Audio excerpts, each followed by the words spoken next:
am Dr. Praveen Vodala, a third-year psychiatry resident at Texas Tech Permian Basin.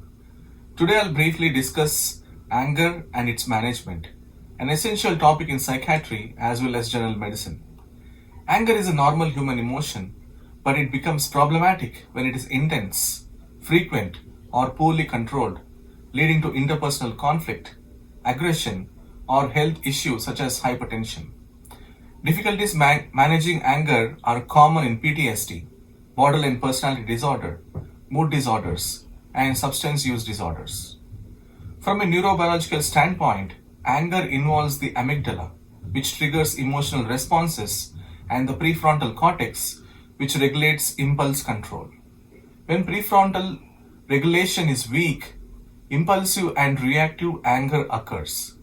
Low serotonin activity is also linked to irritability and aggression. Common triggers include perceived disrespect, frustration, or injustice, as well as internal stressors like fatigue or pain. When assessing anger, it's important to identify the triggers, frequency, severity, and impact on functioning. Tools like State Trait Anger Expression Inventory, that is called as STAXI, can be useful. Clinicians should ask about episodes of verbal or physical aggression, consequences at work or home, and associated psychiatric symptoms. Management generally focuses on understanding, expressing, and controlling the anger constructively. The most evidence-based approach is CBT, that is cognitive behavioral therapy, which helps patients identify and challenge the distorted thoughts, reframe their interpretations, and develop problem-solving and assertive communication skills. The next approach is relaxation and behavioral techniques, including deep breathing, mindfulness, and progressive muscle relaxation. The timeout strategy, that is pausing before responding, and I statements help prevent escalation. For patients with broad emotional dysregulation, DBT, that is dialectical behavioral therapy, or trauma-focused therapy can be effective.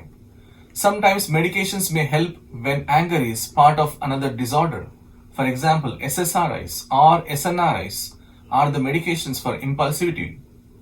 Mood stabilizers such as valproate or lamotrigine for mood regulation, beta blockers like propranolol for physiological arousal, and atypical antipsychotics in severe aggression.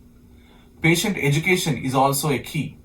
Anger management is not about suppressing emotion, but developing self-awareness and control.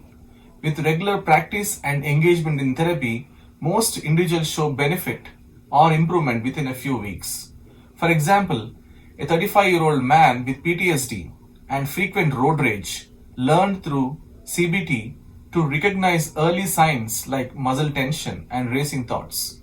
Using deep breathing and calm communication, he reduced his anger episodes and improved workplace relationships. In summary, anger is natural, but uncontrollable anger is treatable. Through structured therapy, relaxation strategies, and appropriate medications, patients can learn healthier ways to respond to stress and regain emotional balance. This is all regarding anger management, and I'll see you all at my next video. Thank you.